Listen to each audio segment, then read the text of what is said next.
আমার ভাইরা, আমার বন্ধুগণ, আজ থেকে বহু বছর আগে আমার আল্লাহ পাক রব্বুল আলামিন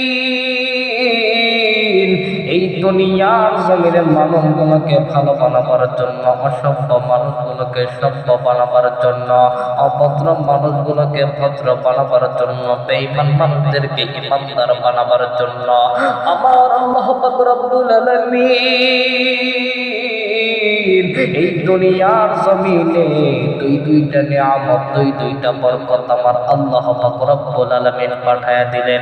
নাম্বার 1, রাসূল কারীম সাল্লাল্লাহু আলাইহি ওয়াসাল্লামকে দুনিয়ার জমিনে পাঠায়া দিলেন। নাম্বার 2, আমার আল্লাহ পাক রব্বুল আলামিন কুরআন 30 পারা কুরআনুল কারীম রাসূল কারীম সাল্লাল্লাহু আলাইহি ওয়াসাল্লামের উপর অবতীর্ণ করলেন। আমার ভাইরা, আমার বন্ধুগণ, গভীর মনোযোগ